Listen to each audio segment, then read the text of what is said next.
Let's talk about money for a second.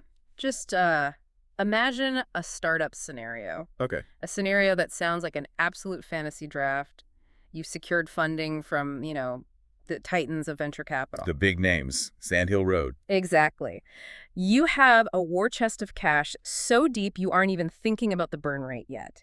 You have this safety net that most entrepreneurs only ever dream of. It's the ultimate luxury position, isn't it? You have the runway to do almost anything you want, no immediate pressure. None. And then let's talk about the tech. You aren't dragging along some legacy code base from the 90s. No technical debt. Not a bit. You're not trying to patch holes in a sinking ship. Yeah. You have the absolute cutting-edge proprietary technology that the rest of the market is just, drooling over. A clean slate with the best tools available. And the people. You haven't hired your cousin's friend who, needs a job. You have hired the smartest guys in the room. The A-team. The valedictorians. Nah. The executives with the golden resumes, the ones poached from Google and Apple. On paper, this is.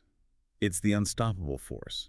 This is the team that should dominate the industry for a decade. It's the dream team. Precisely. This is decision tech. And yet, when we open the file on this company today, they're failing. And not just. Slightly underperforming. No, I don't mean they're missing a minor target here or there. I mean they are miserable. They are slipping deadlines, they are losing key people, and they are watching competitors with half the money and half the talent just zoom right past them. It's the ultimate corporate nightmare. You have everything, and it's all turning to ash in your hands. It is. And the central mystery we are exploring today is why? If you have all the ingredients for a Michelin star meal, why is this team serving burnt toast? Well, it connects directly to the core thesis of the material we are covering today. We are looking at Patrick Lencioni's modern classic, The 5 Dysfunctions of a Team. A book I think anyone in a leadership role has at least heard of. Absolutely. And the answer to your question, why do these super smart teams fail? Yeah. It usually surprises people. Because when a company is bleeding, our first instinct is to look at the smart side of the business. We look for the glitch in the code or the flaw in the marketing strategy, Yes. right? We want a technical fix for the problem, a spreadsheet fix. Exactly. We look at the finance reports. We look at the supply chain. We assume the machine is broken somewhere. But what Lencioni argues, and what he illustrates so well, is that the root cause is almost never the strategy. It is almost without fail behavioral. A human element. It's the messy, uncomfortable human element that we try so hard to ignore. Well, we are diving deep into that mess today. And I have to say, one of the things that makes this source material so sticky, and probably why it's been on bestseller lists for, 2 decades now? Something like that, yeah. It's the format. This is not a dry textbook. You don't open page 1 and see a pie chart or a business school matrix. It's a leadership fable. Which is, I think, a brilliant Trojan horse for teaching this stuff. Lencioni realizes something absolutely fundamental about how we learn. What's that? If you give people a list of 5 psychological principles on a PowerPoint slide, they will nod their heads, maybe take a photo of the slide with their phone. Guilty as charged. I've definitely done that at conferences. We all have. And then you've forgotten it by lunch. Yeah. But if you wrap those same principles in a story, a narrative about a tech startup in Silicon Valley that's struggling to survive, suddenly you see the theory in action. It becomes real. You feel the tension in the room. You recognize the characters because you've worked with them. You see the principles living and breathing through their mistakes and their breakthroughs. And that is our mission today. We are going to dissect the story of this fictional company, Decision Tech, and the executives running it. We're going to be flies on the wall in their boardroom to really understand the 5 specific traps, the dysfunctions that destroy teamwork, and, more importantly, how to fix them. And I think what you'll find is that while the company is fictional, the pain is very, very real. Anyone listening who has worked in an office on a sports team or even just volunteered on a school committee is going to recognize these archetypes immediately. Oh, absolutely. I recognized a few past versions of myself in there, which was a little painful to admit. It can be a bit of a mirror, can't it? It really can. So let's set the stage properly. We are in Half Moon Bay, just south of San Francisco. The company is Decision Tech. And the context here is so key. This is the Silicon Valley boom era. The vibe is fast, it's expensive, it's arrogant. .com energy. Total .com energy. And Decision Tech was the golden child. They had the top-tier investors lining up to give them money. They had an experienced executive team poached from other successful companies. They had a business plan that everyone said was shatterproof. The hype machine was in full effect. Oh, massive hype. Yeah. But fast forward 2 years, and the reality is grim. Deadlines are slipping constantly. Morale is in the absolute basement. They're bleeding cash. And the board does something interesting. Very interesting. They don't hire another hotshot tech wizard to save the day. They don't bring in a 30-year-old wonderkin from Stanford. They hire Catherine Peterson. And Catherine is, Oh. well, she is definitely not what the staff expected. Not at all. In the youth-obsessed culture of the Valley where, 35 is considered over the hill, Right. Catherine is 57 years old. In that environment, she might as well be from the Jurassic period. And she's not a coder. She doesn't have a background in software at all. She comes from old school auto manufacturing. A completely different world. Specifically, a U.S.-Japan joint venture, which is an important detail. It hints at her understanding of different cultures and process discipline. She's also spent time in the military. She's retired. Her husband is a teacher. She is the absolute antithesis of the hoodie-wearing, ping-pong-playing tech genius stereotype. And that creates an immediate and very palpable culture clash. The board was skeptical, but desperate. The team is beyond skeptical. They view her as this blue-chip corporate dinosaur who's going to come in and try to force punch cards and TPS reports on them. They're expecting a bureaucratic takeover. Exactly. And to make matters worse, or at least more confusing for them, when she starts, she doesn't come in firing people. She doesn't change the logo. She doesn't stand up on day one and announce a new strategic vision. No, she does the opposite. She spends the first 2 weeks just watching. Which has to be unnerving. Incredibly. She just sits in meetings, she takes notes in a little spiral notebook, she lets the old CEO, Jeff, run the meetings, even though she's technically the boss now. Which drives high performers crazy. Yeah. You have to put yourself in their shoes for a second. They're panicking. The ship is sinking, visibly sinking. And the new captain they brought in is just sitting in the corner with a notebook, saying nothing. You'd think she was disengaged. They interpret her silence as incompetence. They thought she was doing nothing. They were whispering in the hallways, what is she even doing here? But she wasn't doing nothing. She was doing the most important work of all. She was observing the behavior. She was diagnosing the patient before she started performing surgery. I like that analogy. She was mapping out the psychological terrain of the room.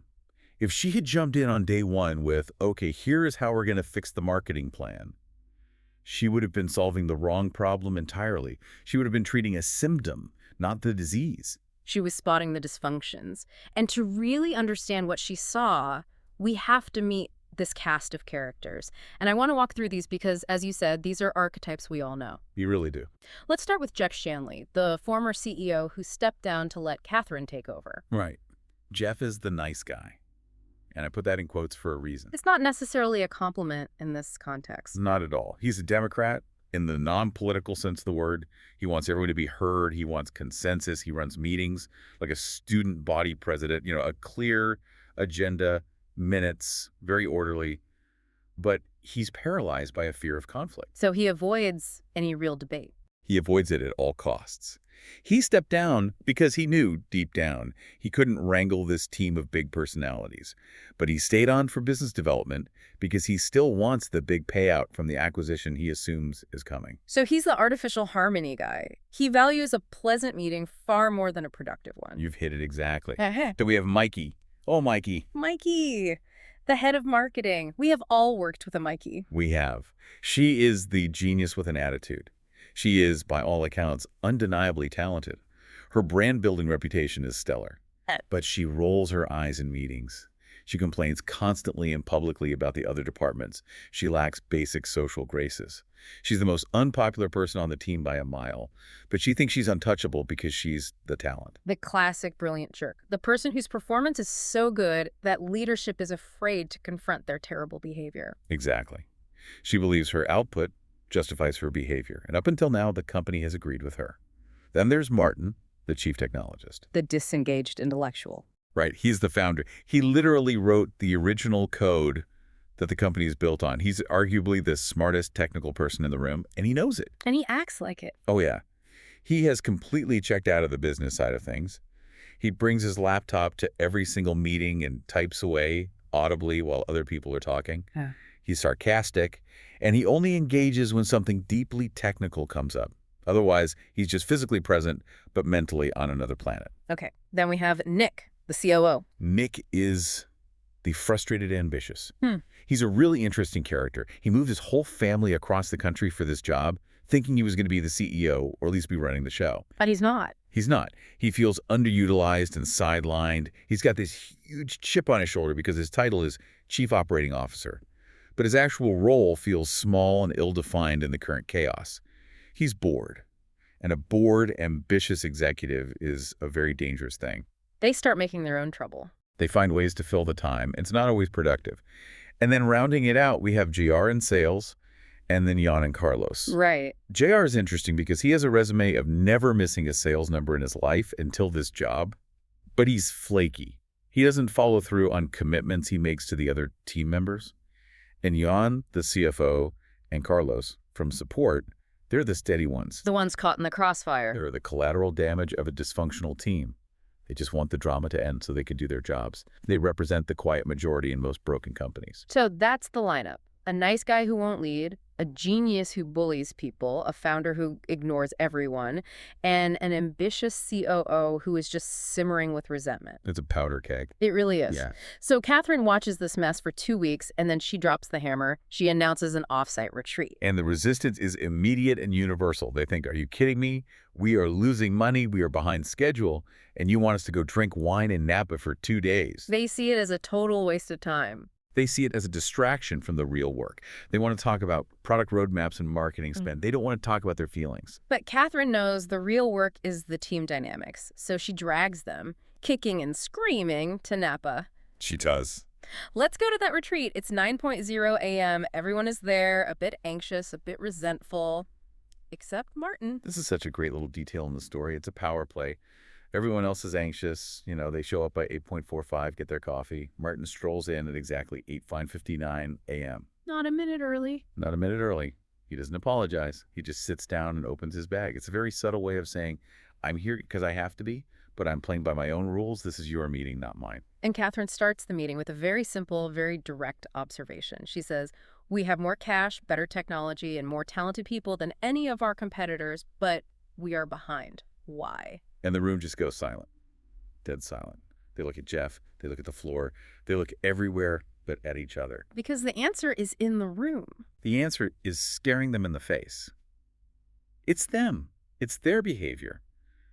But nobody wants to be the one to say it. And then the laptop incident happens. This is one of my favorite scenes in the entire story because it feels so tense and so real. It's the point of no return. They're starting to dance around the issues, and Martin, true to form, opens his laptop and starts banging away on the keyboard. Not subtly, it's loud. This is the moment of truth for Catherine. And for the whole team, really. Yeah. Up until this point, the culture has allowed Martin to do this. He's this special genius. You don't disturb the genius while he's genotyping. You just talk around him. You just talk around him. Yeah. But Catherine stops the meeting cold. She looks right at him and asks, Martin, are you working on something? And he gives that classic sarcastic teenage response, right? Something like, I'm taking notes. Yeah, which everyone in the room knows is a complete lie. He's answering email or coding or something. Mm-hmm. And she doesn't back down. She pushes it. She pushes it. She challenges the most valuable technical asset in the company. She says, you don't need to do that. I can take notes for you. I need you here, with us, present. She tells him to put it away. That must have been terrifying for the others to watch. Jeff, the conflict avoider, probably wanted to crawl under the table. It was earth-shattering for their team dynamic. In that single moment, it signaled that all the old, unspoken rules had changed. It wasn't about your individual technical output anymore. It was about your presence and your respect for the team. If the founder can't check out, nobody can. It leveled the playing field instantly. So she has their attention. They're probably all sitting up a little straighter now. Absolutely. They're on the edge of their seats. But then she does something that seems, on the surface, a lot fluffier, but is actually deeply strategic. She moves into an exercise she calls personal histories. Yeah. Lencioni calls this concept getting naked. But not physically, thankfully. Yes, we should clarify that this is a business fable. She asks them to share some non-intrusive personal details. Simple things. Where did you grow up? How many siblings did you have? What was your first job? What was a unique challenge from your childhood? And this seems like standard corporate icebreaker stuff, the kind of thing people roll their eyes at. You're right, it does. But the results are shocking. What happens? It changes the temperature in the room completely. We find out that Mikey, the rough-around-the-edges marketing bully, studied ballet at Juilliard. Seriously? Yes, which implies a level of discipline, artistry, and sensitivity that no one would have ever guessed she had. We find out Nick, the ambitious, frustrated COO, played college basketball against Catherine's husband's team. So there's this weird small world connection. A human connection. Jan, the quiet CFO, reveals she was a military brat who moved every 2 years. Suddenly, you understand her reserved nature and her adaptability. They stop seeing each other as the VP of marketing or the CTO. They start seeing people. They start seeing human beings with backstories, with struggles, with interesting lives outside of the office. There's this glow in the room after the morning session. And there's a very specific insight here about why this seemingly simple exercise matters so much. It's not just about being cozy or kumbaya. No, not at all. It's about tackling the first dysfunction, absence of trust. And this is the base of the entire pyramid model. The foundation. Lencioni argues you cannot trust people you don't know or understand on a personal level. Yeah. And when we say trust here, we don't mean I trust you to not steal my lunch from the office fridge. It's a different kind of trust. Okay, let's unpack that distinction then. Vulnerability-based trust versus what? First, predictive trust. Most trust in a corporate setting is predictive. It's, I trust that you will send the weekly report on Tuesday because you've sent it every Tuesday for the last 6 months. It's based on behavior and data. Exactly. It's useful, but it's not deep. Vulnerability-based trust is something else entirely. It's, I can tell you that I messed up on the Acme account, or I can admit that I don't know the answer to your question, or I need help with this project, and I trust that you won't use that admission against me. That you won't see it as weakness and pounce. Or hold it over my head during my next performance review. It's the belief that your teammates have your back when you're exposed. That is exceptionally rare. It is incredibly rare. But if you don't have it, think about how much energy you waste. You spend all your time and effort managing your image, hiding your mistakes, trying to look smart, playing politics. You aren't focusing on the business. You're focusing on self-preservation. And that personal history's icebreaker was the first tiny crack in their armor. It was the first step. It forced them to see each other as human beings, which makes it slightly harder to be a complete jerk to them an hour later. It builds a little empathy. So Catherine lays that foundation of trust. Then she introduces the model itself to the team. She actually draws a triangle on the whiteboard, the pyramid. Trust is at the bottom. But what sits right on top of trust? The second dysfunction, fear of conflict. And this is where Catherine drops a movie analogy that I absolutely love. Yes, this one really stuck with me. She asks them, why are movies interesting? Exactly. It's such a great question. And the answer, of course, is conflict. If a movie has no conflict, if the protagonist wakes up, has a nice day, everyone gets along, nothing goes wrong, and they all have tea, it's the most boring movie ever made. You walk out. Right. Catherine tells them, meetings are the same. If your meetings are boring, it's a symptom. It's because there is no conflict. But the team pushes back here, don't they? They say something like, what do you mean we don't have conflict? We argue all the time. There's tension everywhere in this office. And that is the critical distinction she makes. Tension is not conflict. Tension is the passive-aggressive comments. It's Mikey rolling her eyes. It's Martin's sarcasms, what happens in the hallway after the meeting. The meeting after the meeting. The meeting after the meeting. Artificial harmony is what happens in the meeting. Everyone nods, nobody really disagrees, but nobody actually buys in either. It's a facade of agreement. So what does productive conflict actually look like? How do you distinguish that from just, a nasty fight? It's all about the goal. Lencioni describes it as the passionate, unfiltered pursuit of truth. It means we can argue, we can debate, we can vehemently disagree about a marketing strategy or a budget line item. But because we have that foundation of trust, The vulnerability-based trust. I know you aren't attacking me personally. You are attacking the idea in order to find the best possible answer for the company. Without that trust, every single disagreement feels like a personal assassination attempt. And that's why they were avoiding it. I see. So if I trust you, I can fight with you about the work and we're still okay afterwards. If I don't trust you, I just keep my mouth shut in the meeting and then resent you later. Precisely. You hold back your best ideas to stay politically safe. And that leads directly, like a perfect domino, to the third dysfunction, lack of commitment. This is the ambiguity trap. It is. If we don't have open conflict, if we don't air all our disagreements and concerns, then when the meeting ends and a decision is supposedly made, nobody has really bought in. They might nod their heads and say, sure. They say sure, but in their heads, they are thinking, I never actually agreed to this. This is a stupid plan, and when it fails, it's not on me. Catherine introduces a rule here, a very powerful one. Disagree and commit. It's a concept that's famous now, used by places like Intel and Amazon, but she brings it right into this context. The idea is so important. Reasonable people do not need to get their way in order to support a decision.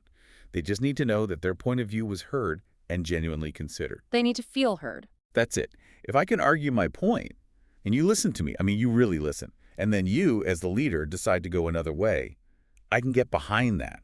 I can commit to making your decision work. But if I stay silent to avoid conflict, I will never truly commit. I'll passively sabotage the decision every step of the way. And the main symptom of this dysfunction is that ambiguity. You leave a meeting, and two people have two completely different ideas of what was decided. Yes. You walk out of the room wondering, wait, what did we actually decide? Are we launching in Q3 or Q4? I thought we agreed to hire 2 people, but now he's saying 3. It's chaos. And because there's no clear commitment, you then slam right into the fourth dysfunction, avoidance of accountability. And Lencioni says this is often the most difficult one for teams to master. Why is accountability so hard? Because it requires peer-to-peer discomfort. We are social creatures. We want to be liked by our colleagues. We don't want to be the buzzkill who has to go to a teammate and say, hey, you didn't do what you said you were going to do for the sales presentation. We naturally expect the boss to do that. We want Catherine to be the bad guy. It's her job. It's her job to be the enforcer, right? Yeah. But on a high-performing team, the peers are the primary source of accountability. If we all stood in that room and committed to a plan overcoming dysfunction 3, and you start slacking, I have a right, and more than that, a duty to call you on it. Because you're letting the team down. You're hurting the team, and you're making my job harder. But if we never really committed in the first place, I have no ground to stand on. You'll just say, well, I never thought that was a good idea anyway. See how they all link together? It's an unbreakable chain. It really is a domino effect. If you don't trust, you can't have conflict. If you don't have conflict, you can't get commitment. If you don't have commitment, you can't hold each other accountable. And that leads right to the top of the pyramid, the final ultimate dysfunction. Inattention to results. Catherine uses a sports analogy here, which makes perfect sense given her husband is a coach. A basketball coach, yes. She describes a player who is perfectly happy scoring 30 points a game, getting his name in the papers, even if the team loses by 20 every single night. He looks good, but the team fails. That player has a status problem. They care more about their individual stats than the final score on the board. And in the corporate world, status isn't points per game. It's my department. It's my own career. Exactly. It's the individual ego versus the collective ego. Mikey cares about the marketing department looking good and winning awards. Martin cares about the technology being elegant and cutting edge. Neither of them is waking up in the morning thinking, did the company win today? They're thinking, did I win today? Did my team look good? And that is the ultimate failure. Because you can have the best marketing in the world and the most beautiful code, but if the company goes bankrupt, you failed. The team result is the only one that truly matters. So Catherine lays out this whole model. The team is starting to get it, at least intellectually. They have this nice, positive moment at the offsite. But then comes the real world. The hard part. We move into what the book calls the crucible. Because theory is nice, but applying it to a real-life problem, a real-life person like Mikey, that's a different beast entirely. Mikey becomes the test case. She is the cancer on the team. And I don't use that word lightly. In this context, she represents the person who actively resists and refuses to adapt to the new, healthier rules of engagement. There is a specific moment that triggers her downfall. They're back in the office trying to practice this stuff.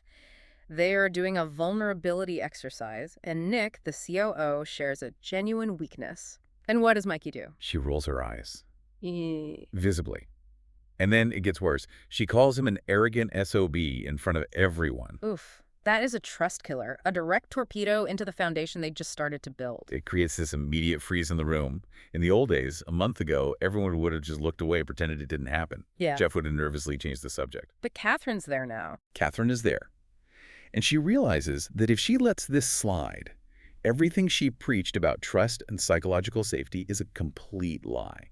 You cannot build trust if you allow one member to emotionally abuse their teammates for being vulnerable. So the final straw comes when the team tries to institute sales training for everyone, a sort of all-hands-on-deck effort to save the company. Right, a collective effort. And Mikey refuses. She says, I don't want anyone from sales in my marketing meetings. She's protecting her silo, her turf. This is the moment Catherine acts. She realizes, with absolute clarity, that keeping a toxic high performer is destroying the collective results. So she fires the genius. And Mikey is shocked, isn't she? Completely blindsided. Yeah. She literally cannot compute it. In her mind, her talent, her resume, it protects her. It gives her a license to behave however she wants. She thinks she's untouchable. Totally. She even demands a generous severance package specifically to make it look like she resigned. She wants to save face. She is worried about her status and her personal brand right to the bitter end. It's the fifth dysfunction personified. It is. And Catherine grants the severance, by the way, just to get her out of the building. But the lesson for the remaining team members is massive. To explain her decision, Catherine tells them a story afterwards, the Fred story.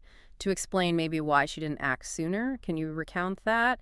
Because I think it's such a powerful leadership parable. It's a fantastic story. Yeah. It's a personal story of failure from her own past. She was managing a department, and she had a guy named Fred who was incredibly talented, a top performer, but drove everyone else crazy. He was the Mikey of that team. And she kept him. She kept him because he was essential. She thought she could manage him, buffer the rest of the team from his toxicity.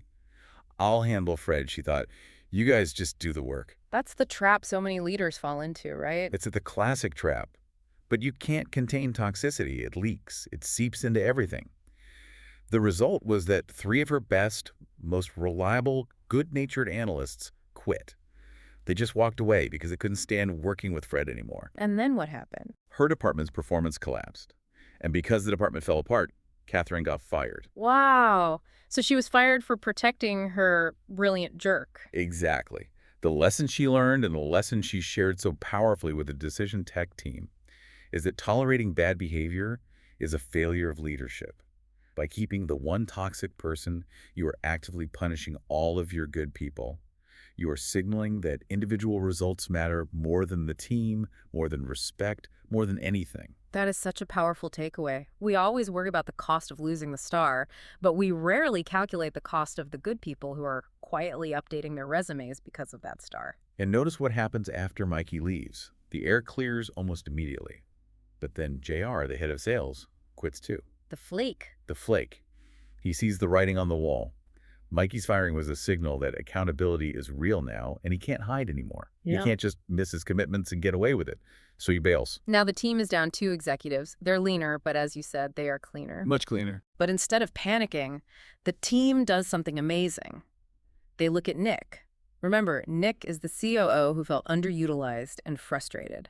And in their first real act as a cohesive unit, they have an idea. They realize Nick has the operational skills and the drive to run sales. Instead of going through a 6-month search to hire a stranger, they shift resources internally. This is the first time they're acting like a real team. Absolutely. They are moving pieces around the board based on what the team needs to win, not just sticking rigidly to their old job descriptions and org charts. It's the results focus in action. The question is no longer, what is my job title? The question is, how do we win? Exactly. They filled the gap with the resources they had because they finally trusted each other enough to stretch and take on new challenges for the collective good. So they stabilize, the drama subsides, but then comes the final test, the green banana gut check. I love this name. Green Banana is a competitor. Decision Tech is still recovering. They're just getting their act together. And Green Banana swoops in with an offer to buy them. And it's a decent offer. It's not a low ball. Everyone would get a payout. It's an easy exit. The struggle would be over. The board, in a very smart move, leaves the decision up to the team. And this is the moment where we see if the commitment they supposedly found is real or just a temporary feeling from the offside. And who steps up to make the case? The most unlikely person in the room, Martin, the guy who was typing on his laptop, the cynic, the disengaged founder. The cynic becomes the believer. He becomes the evangelist. Martin pleads passionately against selling. He basically stands up and says, look at us, we are finally a real team. We are just getting started. Why on earth would we quit now, right before we get to see what we can really do? That gives me chills a little bit. The guy who cared the least suddenly cares the most. That's the power of overcoming the dysfunctions. Hmm. When people feel trusted, when they can engage in healthy conflict, when they have real commitment and accountability, they buy in. They fought to stay independent. And the results speak for themselves. The story jumps forward a year. 1 year later, Decision Tech hits all of its revenue goals. Turnover stabilizes completely. They become the #1 competitor in their market. They did it. They did it. And there is one final structural change that I think is just a brilliant little bow on the story. Jeff, the former CEO who stepped down, The nice guy. he agrees to officially report to Nick, the former COO, who's now running sales and operations. Wait, so the former CEO is now reporting to the COO? That's an ego nightmare for most people. That would never happen in most companies. Usually, yes, it would be impossible. But because they had finally conquered the inattention to results and status dysfunction, Jeff realized Nick was simply better at running that side of the business. Jeff swallowed his ego for the good of the team. That is total loss of ego for the collective win. That is the ultimate proof that the model worked, that the transformation was real. It is. So let's zoom out. We've watched the movie of Decision Tech. It's a great story. But what does this mean for us? For the listener driving to work right now or sitting in their own dysfunctional meeting? What's the synthesis here? The first thing is to never forget the hierarchy. The pyramid structure is not accidental. You cannot skip steps. You can't just walk into a broken team and start demanding results. You can't start at the top of the pyramid? Never. You can't have results without accountability. You can't have accountability without commitment. You can't have commitment without healthy conflict. And you absolutely, positively cannot have conflict without a foundation of trust. It's a pyramid for a reason. If the foundation is cracked, the whole top just falls off. Correct. And there's another key concept Lencioni introduces that is so important for anyone in a management role. It's the idea of the first team. Yes, this is crucial. Let's break this down. The idea is that for an executive or any manager really, your first team is not the group of people who report to you. It's not the marketing team or the engineering team. Your first team is the leadership team you sit on with your peers. So if I'm the CFO, my primary loyalty belongs to the CEO and the other VPs first, and to my people in the finance department second. That is incredibly hard for people to do. It feels like a betrayal. You feel like you are abandoning your troops down in finance. You want to advocate for them, protect their budget. But what's the danger if you don't prioritize the leadership team? If the executives aren't aligned as their own first team, the departments below them will inevitably be fighting turf wars. If the parents are fighting over resources and priorities, the kids will be dysfunctional. The executive team has to present a united front to the rest of the organization. That's a great analogy. The parents need to be a solid, cohesive unit first. And Lencioni suggests that teams should actually take an assessment. He provides one in the book. You can't fix what you don't measure. You need to survey the team, maybe even anonymously, to get a real baseline. See where you fall on these 5 scales. Exactly. Are you actually low on trust, even though you think you're friendly? Mm-hmm. Are you high on avoidance of accountability? It's like a medical diagnosis. You need to know if you're treating a broken leg or a heart condition before you start prescribing solutions. And finally, a thought on leadership.